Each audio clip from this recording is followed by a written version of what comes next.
मी doctor अण्णा वैद्य, सर्व विद्यार्थ्यांचे स्वागत. संत गाडगेबाबा अमरावती विद्यापीठ महानुभाव अध्यासन केंद्र द्वारा आयोजित या 6 महिन्याच्या सर्टिफिकेट कोर्सला प्रवेशित सर्व विद्यार्थ्यांचे या आजच्या ऑनलाईन लेक्चरमध्ये स्वागत आहे. मागच्या 5 वेगवेगळ्या व्हिडिओ लेक्चरमध्ये आपण महानुभाव पंथ संस्थापक सर्वज्ञ श्री चक्रधरांच्या जीवनाच्या संदर्भातनी काही चरित्राच्या नोंदी आपण समजून घेतल्या. चक्रधराच्या उत्तरापंथी गमनानंतर महानुभाव संप्रदायाची जी काही एक परंपरा किंवा हा जो मार्ग सुरू झाला आहे, त्या मार्गातील धुरकरी मंडळी म्हणजे अर्थातच आचार्य नागदेव आणि लेखक संपादक माईम भट्ट आणि यांच्या गोतावळ्यातून निर्माण झालेल्या ग्रंथ संप्रदायाची सुरुवात, ग्रंथाची मुहूर्तमेढ असा लीळाचरित्र ग्रंथ कसा लिहिण्यात आला, काय त्यामागची प्रेरणा होती आणि कशा पद्धतीनं मग हा मार्ग काही काळापर्यंत रिद्धपूर व पुढे तिकडे मराठवाड्याकडे हस्तांतरित झाला. या दरम्यान ज्या राजकीय उलथापालथी झाल्या त्यामध्ये ज्या पद्धतीनं मलिक कफूर नावाच्या मुघल सैनिकांची स्वारी इकडे महाराष्ट्रात झाली आणि सगळी धावपळ झाली, या धावपळीमध्ये ती जी मूळ लीळाचरित्राची प्रत होती ती गहाळ झाली आणि असं म्हणूया की नंतर मग पंथीय मंडळींकडे दुसऱ्या लीळाचरित्राच्या प्रतीची गरज भासली. मग आपण पाहिलं की ज्या वेगवेगळ्या स्वाऱ्या महाराष्ट्रावर झाल्या त्या महाराष्ट्रातल्या महत्त्वाच्या 1312मध्ये झालेल्या स्वारीमध्ये, इसवी सन 1312मध्ये झालेल्या स्वारीमध्ये म्हणजे लीळाचरित्र निर्मिती होऊन 40 वर्षांनी तो मूळ ग्रंथ या धावपळीमध्ये नष्ट झाला आणि अशा परिस्थितीमध्ये सर्व सद्भक्त मंडळींना ग्रंथ नसल्याने आता दुसऱ्या ग्रंथाच्या त्याची प्रत म्हणून तयार करण्याच्या माध्यमातून ती सगळी मंडळी कामाला लागली. तर आजच्या आपल्या या लेक्चरमध्ये आपण हा जो दुसरी प्रत जी लीळाचरित्राची लिहिल्या गेली यामागचा काय ऐतिहासिक नोंदी आपल्याला महानुभाव संप्रदायाच्या वेगवेगळ्या ग्रंथांमध्ये आढळतात, त्या आधारे आपल्याला आजचं जे शीर्षक आहे आपल्या लेक्चरचं ते आहे की लीळाचरित्र ग्रंथाचे पुनर्लेखन. म्हणजे डबल तो पुन्हा एकदा दुसऱ्यांदा कसा काय लिहिला गेला अशा अर्थाने आपल्याला त्या घटकाकडे प्रामुख्याने आजच्या या लेक्चरमध्ये केंद्र ते आपल्या लेक्चरचं आजचं आहे. आपण हे पाहिलं की पंथाचे पहिले आचार्य श्री नागदेव यांनी आपल्या आचार्य पदाचा जो सन्मान आहे, मान आहे, तो अर्थातच पंथीय मार्गमंडळीच्या रीतिरिवाजाप्रमाणे दुसरे पंथाचे जे आचार्य होऊन गेले बाईदेव व्यास या दुसऱ्या पंथाच्या आचार्याचं जे निधन आहे ते महानुभाव इतिहास असं सांगतो की ते साधारणतः इसवी सन 1305 या दरम्यान बाईदेव व्यास यांचं निधन आहे. तर बाईदेव व्यासाच्या दुसऱ्या या आचार्यांच्या निधनानंतर पंथामध्ये 2 विचारधारा म्हणूया की 2 कुलपरंपरा निर्माण झाल्या. 2 कुलपरंपरेतली पहिलं जे कुळ आहे ते कवीश्वर कुल म्हणून त्याचं नाव आपण सगळीकडे ऐकतो. ते कवीश्वर कुल म्हणजे भास्कर भट्ट बोरीसकर ही जी फांदी आहे पंथाची, या फांदीच्या अनुषंगाने आलेलं पहिलं कुळ कवीश्वर कुळ. ते कवीश्वर जो शब्द आहे हे जे संज्ञा आहे किंवा हे जे विशेषण आहे हे कवीश्वर विशेषण हे भास्कर भट्ट बोरीकर या कवीच्या संदर्भात वापरलं जातं आणि पंथाचे महत्त्वाचे ग्रंथ लिहिणारा हा कवी आणि लेखक होता आणि याच्यापासून मग ती कुल परंपरा तयार झाली. आणि दुसरं समांतर उपाध्य कुळ, कमळाऊसा उपाध्य ज्या पंथाच्या पहिल्या आचार्य आहे, कमळाऊसा उपाध्य कुळातल्या बहडे हे ग्राम गावामधला जानोपाध्यायाची पुतणी कमळाऊसा, या कमळाऊसापासून पुढची ती पिढी निर्माण झाली, कुल परंपरा निर्माण झाली. म्हणजे 2 जे कुल परंपरा निर्माण दिसतात पंथामध्ये आपल्याला, या 2 कुल परंपरा दुसरे आचार्य बाईदेव व्यास यांच्या निधनानंतर त्या 2 कुलपरंपरा निर्माण झाल्या. आणि मग पुढं आपल्याला हे माहीत आहे की तिसरे आचार्य पंथाचे हे कवीश्वर भास होते, म्हणजे कवीश्वर कुलाचार्य भास्कर भट्ट बोरीकर हे होते. आता आचार्य भास्कर भट्ट बोरीकर यांच्याकडून चोरी गेलेल्या लीलाचरित्र, आता जे मधल्या काळात जे मलिक कपूरची स्वारी झाली 1213-12 त्या काळात भास्कर भट्ट बोरीकर हे होते कुल आचार्य होते. त्यांच्याकडून ती ग्रंथाची जी काही नासधूस झाली त्यांच्याकडून तो चोरी गेल्यानंतर त्याचं पुन्हा लिखाण होण्यासाठी, पुनर्लेखन करण्यासाठी पुनर्लेखन करण्याच्या संदर्भात त्यांच्यावर चर्चा व्हायला लागली त्यांच्यामध्ये. आणि मग कवीश्वर भासांनी काहीतरी लीळा सांगायच्या आणि परशुराम भासांनी त्या लिहून काढायच्या. असं सगळं सुरू असताना जवळपास 100 लीळा त्यांनी लिहिल्या. आणि मग यादवांच्या राज्यामध्ये जे काही अशांतता निर्माण झाली त्यातून मग तो सगळा ग्रंथ हरवला गेला. ते सगळं माहीतच आहे आपल्याला की तिकडे जेव्हा ग्रंथाच्या पहिला मूळ प्रत जी चोरीला गेली किंवा जी गहाळ झाली, त्यानंतर सर्व मार्गमेळा हा औरंगाबाद जिल्ह्यातल्या आष्टी या गावी राहायला आला. आणि मग कोकणातून तिकडून म्हणजे निफाड गावच्या कोकणाईमधून तिकडून मग ती कमळाउसा, तिकडून वाल्ल्या गावावरून कमळाउसा आली. आणि मग कमळाउसा उपाध्ये पुणे प्रांतात वाल्ला येथून आचार्य कवीश्वरांच्या भेटीला आल्या. कवीश्वर भासांनी दुःखी अंतःकरणाने कमळाउसाला जी काही घटना घडली होती त्या लीळाचरित्र चोरीच्या संदर्भातली घटना सगळी विस्ताराने सांगितली. मग लीळाचरित्र ग्रंथाच्या पुनर्लेखनासंदर्भात त्यांनी विचार मांडला की आपल्याला आता हा ग्रंथ पुन्हा लिहायचा आहे. असं जेव्हा कवीश्वर भास बोलतात, सांगतात आपल्या मनामधलं कमळाउसांना, तर ग्रंथलिखाणाच्या या संदर्भात आपण काही सहकार्य करावे असंही कवीश्वर भास कमळाउसाला म्हणतात. तेव्हा कमळाउसा काय म्हणतात बघा की माझी जी शिष्य आहे हिराईसा, या हिराईसा शिष्येबद्दल तिला खूप अभिमान होता. ती म्हणते की ती अत्यंत बुद्धिमान आहे आणि मग एकसंधी प्रज्ञा असलेली ती आहे असल्यामुळे तिने एकदा एखादी गोष्ट ऐकली की ती पुन्हा विसरत नाही. अशा पद्धतीची तिला अचाट अशी बुद्धिसंपत्ती प्राप्त झालेली आहे. आणि निश्चितच हिराईशेच्या माध्यमातून तिने सांगितले की लीळा पाटकुळे मालोबासांकडून आम्ही लिहून काढले आहे असं ती आधी म्हणते की आम्ही तो ग्रंथसुद्धा तयार केलेला आहे. कोण सांगितल्या लीळा? हिराईसाने लीळा कथन केल्या, पाटकुळे हरिभासाने मालोबासाने पाटकुळे मालोबासाने तो लिहून पण काढलेला आहे. मग आता तो लिहून काढलेला ग्रंथ जर तयार आहे आणि इकडे परशुराम भासानं ज्या 100 लीळा लिहिल्या होत्या कवीश्वर भासांनी सांगितलेल्या, अशा पद्धतीनं 2 ग्रंथ समोर आता आहे. एक लिहिणं चालू आहे, पुनर्लेखन ग्रंथाचं सुरू आहे. जे लिहितात परशुराम भास लिहितात, सांगतात कोण? कवीश्वर भास. आणि तिकडे वाल्याला असलेल्या आश्रमातून कमळाउसा म्हणते की आम्ही तर आधीच ग्रंथ लिहून तयार आहे आमचा. मग तो आणि हा अशा 2 प्रती आता समोर आहे. पाटकुळे यांनी लिहून काढल्या असा लीळाचरित्राचा पूर्ण बंध आमच्याकडे तयार आहे. याच बंधास आम्ही हिराईचा पाठ म्हणतो, कमळाउसा सांगायला लागल्या. आचार्यांनी म्हणजे कवीश्वर भासांनी हिराईचा पाठ अवलोकन केल्यानंतर समाधान व्यक्त केले. त्यांनी पाहिला तो ग्रंथ की त्यांना वाटलं की बरोबर आहे, यातला शब्दांशब्द आपल्याला आपलं मूळ जे हरवलेली प्रत आहे त्याचप्रमाणे आहे. मग आचार्य कवीश्वर भासांच्या या अनुमतीने परशुराम भासांनी पूर्ण हिराईचा पाठ लिहून काढला. मग आता जे चालू होतं लिखाण पहिले, जे कवीश्वर भास कथन करायचे आणि परशुराम भास लिहून काढायचे, त्यांच्यासाठी आता हे एक दुसरा सपोर्टिंग ग्रंथ तयार झालेला आहे. आणि मग अर्थातच पहिला हिराईचा पाठ जो कमळाउसाच्या मार्गदर्शनाखाली तयार झालेला तो आहे आणि कवीश्वरांच्या मार्गदर्शनाखाली तयार झालेला हा दुसरी जी प्रत आहे ती पण आता समोरासमोर आपल्याला दिसते. लीळाचरित्राची नकल प्रत तयार केली गेली व आजचा हिराईचा पाठ परशुराम भासांनी लिहिलेल्या हिराईचा पाठापेक्षा थोडा वेगळा आहे.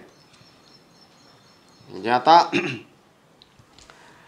हिराईचा पाठ आणि परशुराम भास यांचा पाठ असे 2 पाठ आता तयार आहे. परशुराम भासांच्या पाठामध्ये बऱ्याच वासना आलेल्या आहेत. आता परशुराम भास जेव्हा लिहितात तेव्हा त्यांनी असा कवीश्वर भासाच्या मार्गदर्शनाखाली तो ग्रंथ पुनर्लिखित केला असल्यामुळे त्यामध्ये अनेक संदर्भ आहेत. आता वासना म्हणजे काय, ज्याला आपण म्हणतो संदर्भ, रेफरन्सेस, की यांचं काय म्हणणं आहे त्यांचं काय म्हणणं आहे असे संदर्भ घेत जोडत जोडत जोडत एखादी गोष्ट परिपूर्णपणे घेऊन जाणे शेवटाला, तिथे संदर्भ म्हणतो आपण आपल्या भाषेत, रेफरन्सेस त्याला इंग्रजी शब्द आहे.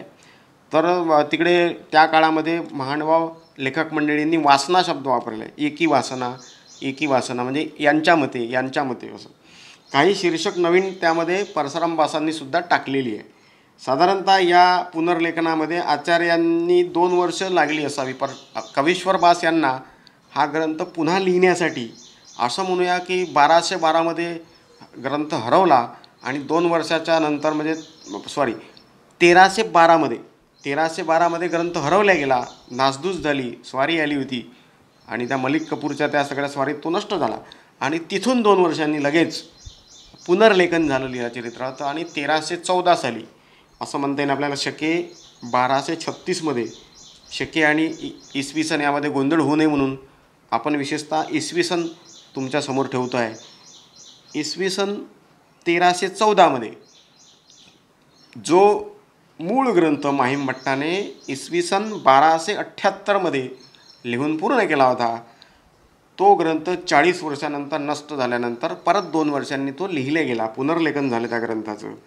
असा एक साधारणतः महानुभाव संप्रदायाच्या या एकूणच इतिहासाच्या संदर्भात आपल्याला लीळाचरित्र ग्रंथाच्या अनुषंगाने ज्या घटना ऐतिहासिक घडत आहेत त्याची नोंद घेत आपण इथपर्यंत आलो आहे.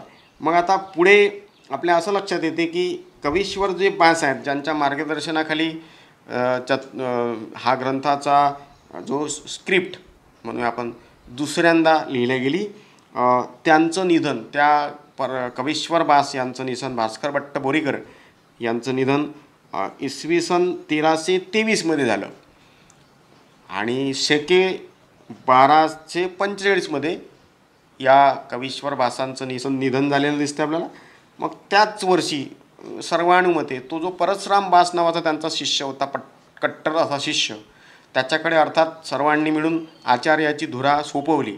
म्हणजे पंथाचे पहिले आचार्य श्री नागदेवाचार्य, पंथाचे दुसरे आचार्य बायदेव व्यास, पंथाचे तिसरे आचार्य कवीश्वर कुलाचार्य भास्कर भट्ट बोरीकर आणि आता पंथाचे चौथे आचार्य म्हणजे भास्कर भट्टांच्या निधनानंतर परसराम बास हे महानुभाव पंथाचे चौथे आचार्य आपल्याला म्हणतात, कवीश्वर कुलाचार्य. आता परसराम बास यांनी जेव्हा या आचार्यपदाची स्वीकृती केली तर इतिहास असं सांगतो की परसराम बास हे कवीश्वर कुलाचार्याचे 4थ्या क्रमांकाचे आचार्य होते आणि या परसराम बासांचा असा दीर्घकाळ आचार्यपदाचा राहिलेला आहे. जवळजवळ 20 वर्ष आचार्यपदाची समर्थपणे धुरा सांभाळणारे परसराम बास आपल्याला दिसतात. इसवी सन म्हणूया आपण की 1323 तर 1343पर्यंत या 20 वर्षाच्या कालावधीमध्ये परसराम बासांकडे आचार्यपदाची धुरा होती. आणि मग परत अल्लाउद्दीन खिल्जीचा जो काही तिकडे दिल्लीमध्ये मृत्यू झालेला दिसतो आपल्याला, तो अल्लाउद्दीन खिल्जीचा मृत्यू शके 1238ला म्हणजे साधारणतः 1316मध्ये झाला.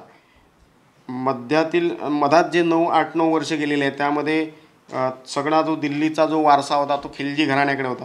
आणि मग मोहम्मद तुघलकाने 1247मध्ये दिल्लीवर स्वारी केली, इसवी सन आपलं शके 1247मध्ये. म्हणजेच ते येतं साधारणतः 1325मध्ये सत्तेमध्ये थोडासा बदल झाला दिल्लीच्या तख्तामध्ये आणि संपूर्ण जी सत्ता आहे भारतीय उपखंडातील ती संपूर्ण सत्ता मोहम्मद तुघलक या मुघल सम्राटाकडे ती आलेली आहे. खिल्जीची सत्ता संपुष्टात येऊन मोहम्मद तुघलकाकडे दिल्ली काबीज केली त्यांनी, त्याच्या हाती ती सत्ता आली. आणि मग नेमकं लेखानं या तुघलकाने काय केलं की असं म्हणतात की मोहम्मद तुघलक शीघ्र निर्णय घेणारा अविचारी असा राजा होता. काही असा फार गांभीर्याने तो निर्णय घेत नसे. त्याला त्याची राजधानी तिथून उचलून दिल्लीवरून सुरक्षित ठिकाणी त्याला पाहिजे होती आणि मग दिल्ली सोडून तो देवगिरीकडे त्याचं लक्ष होतं. देवगिरी हे मध्य भारतातलं ठिकाण आहे बुवा आणि चारी बाजूनं सुरक्षा असं त्या पद्धतीनं त्याला देवगिरीचा जो किल्ला आहे, दौलताबादचा किल्ला ज्याला आपण म्हणतो, या देवगिरीच्या किल्ल्याकडे त्याला थोडंसं आकर्षित झाला तो आणि मग ताबडतोब त्याला असं लक्षात आलं की आपण देवगिरीला आपली राजधानी हलवली पाहिजे. आणि मग तेव्हा देवगिरीचं नाव बदलून दौलताबाद असं ठेवण्यात आलं.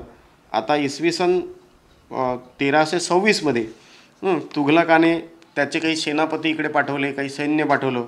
आणि जर राजधानी हलवायची आहे पूर्ण भारताची, तर अर्थात ज्या एरियात आपल्याला जायचं आहे त्या एरियातली सुरक्षितता प्रामुख्याने पहिल्यांदा लक्षात घ्यावी लागते कुठल्याही राजाला. आणि मग ते आले काही सैन्य इकडे, आणि परत जशा मलिक कपूर आला होता आणि त्याने सगळे नासधूस केली होती, तशाच पद्धतीनं या तुघलकांचे काही सेनापती इकडे आले आणि औरंगाबादच्या परिसरातल्या एक 50-60 किलोमीटरच्या बेल्टमध्ये सगळ्या ज्या तेव्हाच्या असं म्हणूया की काही मठ असतील, काही आश्रम असतील, काही गावं असतील, प्रत्येक गावात जाऊन त्या सैन्याने चौकशा केल्या, काही वस्तू शोधल्या, काही आक्षेपार्ह गोष्टीबद्दल त्यांनी असं म्हणूया की ते हिसकून घेतल्या. परत काय झालं की दौलताबादल्या सगळ्या तुकड्या आल्यानंतर सेनापतीला आदेश देण्यात आला होता की दौलताबादच्या परिसरामध्ये सर्व मठ मंदिर आश्रमांची तुम्ही तपासणी करा.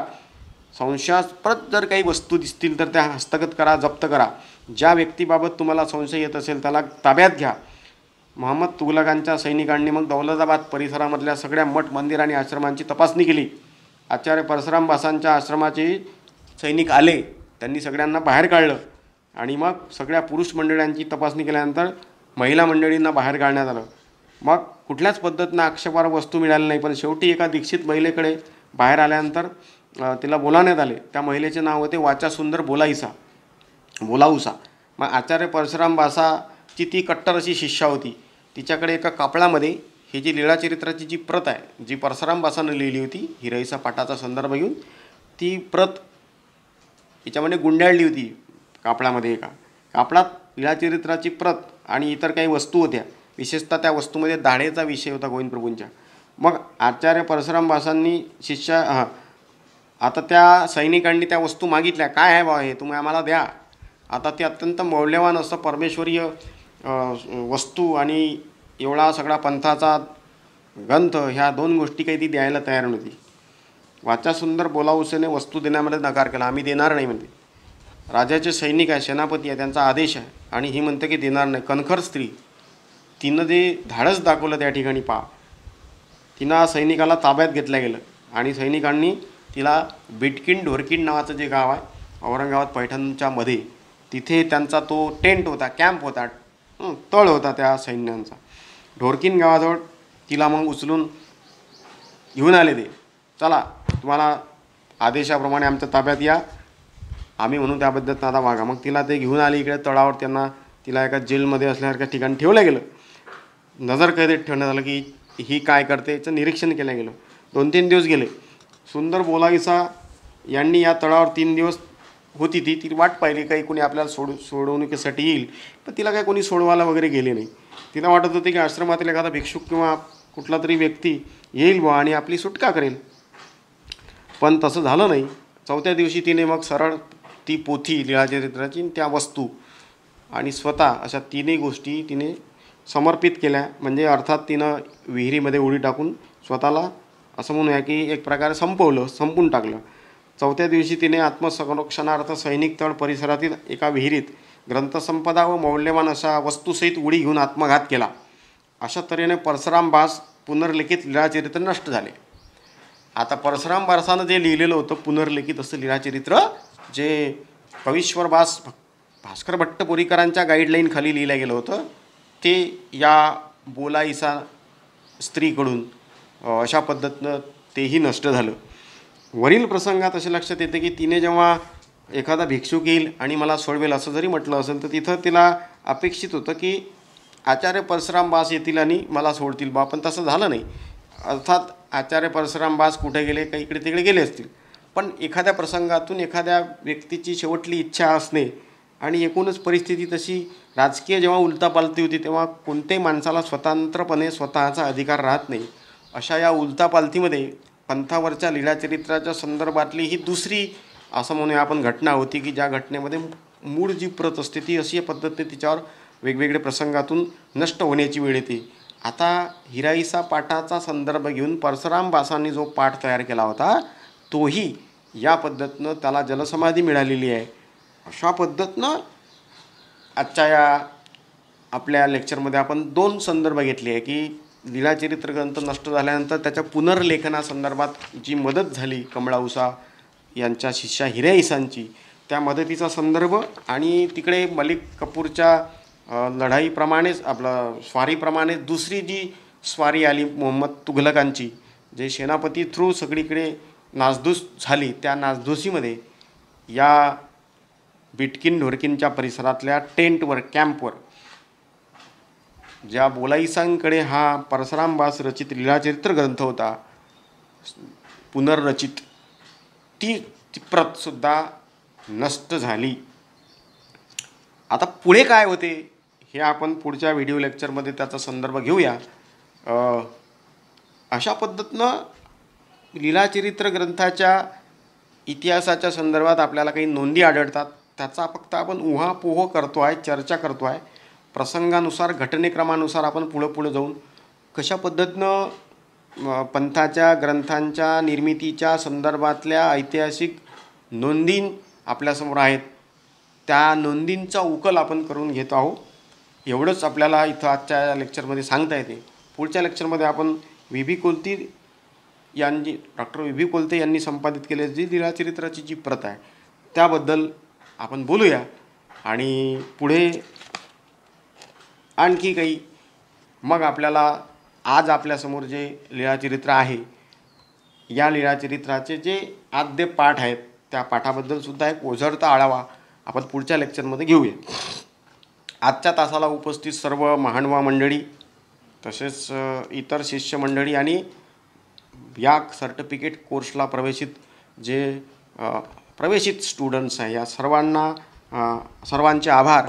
आणि आपण पुढच्या तासाला भेटूया. तोपर्यंत दंडवत. भेटूया.